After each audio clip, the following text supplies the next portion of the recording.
Os israelitas no deserto fizeram o que não era bom, muitas vezes. E o que acontece? Eles tropeçaram, caíram e não houve quem os ajudasse.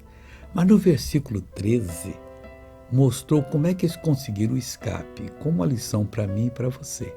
Olha o que diz o Espírito Santo.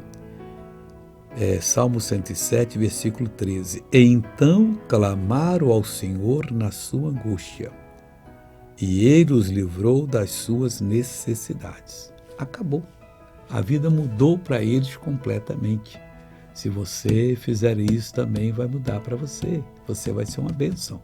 Pode ter certeza que o Deus eterno será com a sua pessoa toda vez que você abrir a boca e clamar a Ele.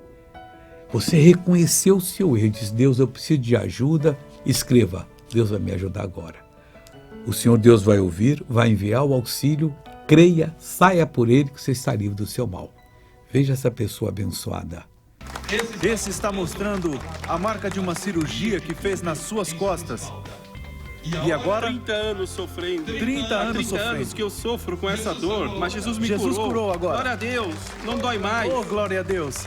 Que lindo, pessoal. Meu filho sabe o que eu sofri. Não voltem a seus lugares, não voltem. Deus está operando. Estive uma semana com uma crise terrível, sem poder caminhar, sem poder fazer nada. Aqui está, eu trouxe o que tinha que tomar sempre, mas fui curado. Olhem, que lindo. Olhem isso. Olhem que coisa linda. Glória a Deus. Suba aqui, por favor.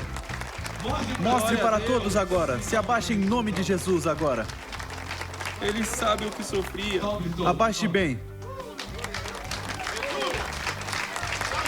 Glória a Deus. Glória a Deus. Aleluia. Aleluia. Agora eu quero orar por você. Meu Pai, eu oro por todos que estão agora precisando de ajuda, que estão envolvidos em algum tipo de erro, ó Deus, ou de coisa perniciosa que está sufocando-os. Mas livra-os agora, Pai. Todo mal sai desta vida, em nome de Jesus. Amém.